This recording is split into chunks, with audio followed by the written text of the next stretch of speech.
Assalamualaikum. Jadi ini ada komentar dari Mbak Siti Nurhayati LCB.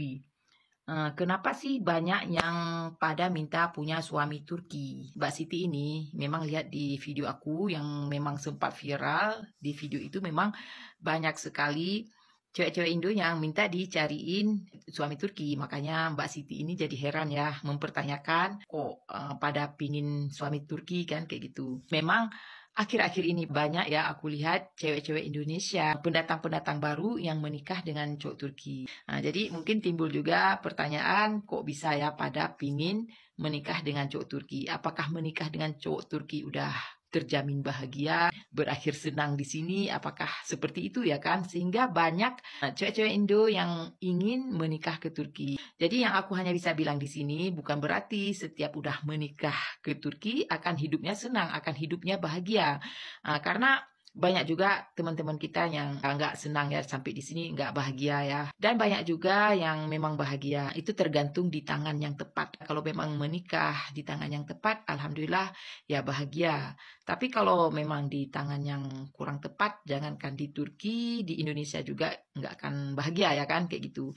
Nah, jadi di sini aku bukan nakut-nakutin supaya orang nggak menikah ke Turki, enggak. Cuman aku di sini hanya akan bercerita yang aku tahu, kebetulan yang diceritakan juga oleh teman aku ke aku, supaya ya teman-teman Indonesia ya yang sebangsa dan setanah air lebih berhati-hati. Jadi jangan hanya melihat orang lain senang, udah menikah ke Turki, jadi pingin kayak gitu. Karena ya seperti aku bilang tadi, nasib kita beda-beda. Enggak semua yang udah sampai ke Turki ini bakalan senang. Dan juga enggak semua yang sampai ke Turki ini bakalan hidup susah ya. Pokoknya ya tergantung nasib. Aku akan cerita yang kebetulan dicerita oleh kawan aku ke aku. Sampai kawan aku ini bilang kalau bisa buat aja ke TikTok, dibilang biar teman-teman kita yang di Indonesia tahu nggak semuanya indah gitu. Jadi ceritanya gini, ada ibu-ibu ya umurnya udah 50 tahun lebih. Jadi ibu ini kenalan dengan cowok Turki melalui Facebook.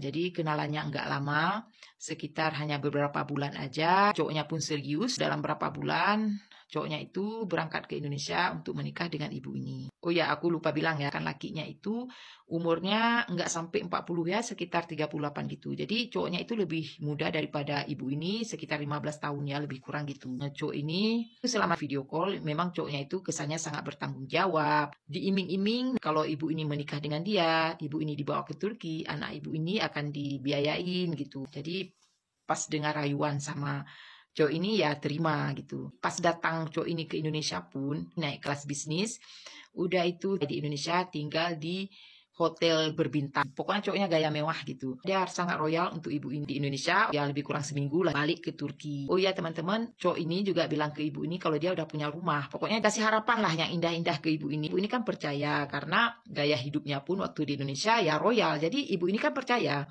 Nah, pas sampai di Turki, tinggal di rumah mertuanya. Alasannya rumah dia itu, yang rumah pribadi dia itu udah disewain. Jadi ya untuk sementara tinggal dulu di rumah mertua. Nah, pas tinggal di rumah mertua, mungkin ya nggak betah ya kan, karena tahulah kan tinggal dengan mertua.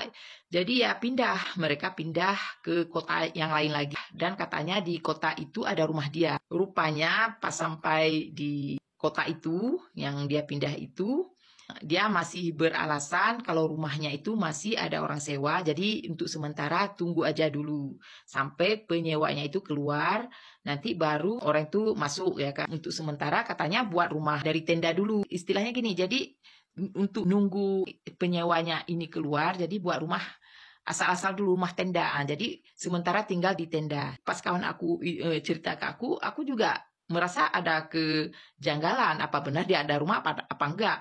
Karena kalau memang ada, apalagi kan dia udah menikah, penyewanya itu kan disuruh keluar. Nah, singkat kata singkat cerita, pokoknya udah tinggal di tenda. Nah, pas tinggal di tenda ini, itu sangat memprihatinkan ya teman-teman. Tahulah kan tenda, jadi kalau tenda itu ya di situ tidur, di situ masak, situlah semuanya. Nah, untuk ke kamar mandi, kebetulan di samping tenda dia itu ada rumah pamannya. Sengaja mungkin suaminya ini buat tenda pas di samping pamannya itu ya. Jadi kalau untuk kebutuhan sehari-hari, untuk misalnya ke kamar mandi, itu ke rumah pamannya. Jadi kan rumah orang Turki itu kan ada ini dia kan biasanya ada bodrum ya atau lantai dasar yang memang kebanyakan orang Turki itu pakainya untuk garasi mobil atau untuk gudang. Memang ada juga yang untuk ditinggali ya. Jadi orang ini ya kalau dari tenda itu ya ke rumah pamannya ini kalau memang perlu untuk ke kamar mandi untuk mandi. Itu udah berapa bulan tapi belum juga pindah ke rumah dia yang katanya kan ada orang sewa. Kalau dia memang betul ada rumah udah disewa orang, kan nggak mungkin sampai berbulan-bulan harus tinggal di tenda. Kalau kemarin tuh ibu ini berharap tunggu yang kayak dibilang sama suaminya itu kan nanti keluar orang penyewa dulu ya kan. Ini kok udah lama sekali kok masih tetap di tenda. Jadi ibu ini ya semakin nggak percaya nih kan. Nah, jadi dibilang sama kawan aku, ini menurut cerita dari ibu itu juga ya. Untuk makan aja, piring itu nggak ada. Kalau misalnya beli es krim, beli keju, itu kan ada tempat-tempat kayak gitu ya kan. Jadi itulah yang digunakan untuk piring. Jadi ibu ini kadang-kadang ya pingin ya kan makannya yang enak, tapi nggak ada, cuma ala kadar. Jadi cowok ini kan ada anaknya, itu masih kecil-kecil, masih umur SD. Nah itu sangat bandel dibilang sama ibu ini. Bandel lah anak kecil ya. Ibu ini ya nggak betah kan minta pulang ke Indonesia. Sampai dia telepon anaknya untuk dikirimin uang untuk pulang. Sampai dia trauma dengan Turki katanya. Jadi kawan aku ini nanya kalau sekiranya nanti dipulang gimana dengan suaminya gitu kan. Jadi dia bilang kalau untuk Turki dia nggak mau datang lagi. Dia trauma. Jadi dia nggak akan mau ke Turki lagi. Kalau memang suaminya mau ikut dia ya tinggal di Indonesia. Tapi kalau untuk di Turki dia nggak mau. Wajar ya ibu ini trauma karena pas dia sampai ke Turki dia enggak ngalamin hal yang menyenangkan, enggak ada kesan enaknya, ya pas sampai sini langsung kayaknya susah terus kayak gitu ya kan. Makanya dia enggak betah. Jadi bukan berarti pas kita lihat orang lain ya menikah dengan orang Turki kayaknya udah senang, udah gimana, tapi ini buktinya ada juga yang enggak kan. Dari cerita ini yang dicerita sama kawan aku ini, aku juga bilang sama kawan aku, ibu ini pas tahu ini cowok kan umurnya masih muda, umurnya belum sampai 40. Sedangkan ibu ini udah 50 lebih. Otomatis kan dia masih punya anak yang kecil-kecil ya kan.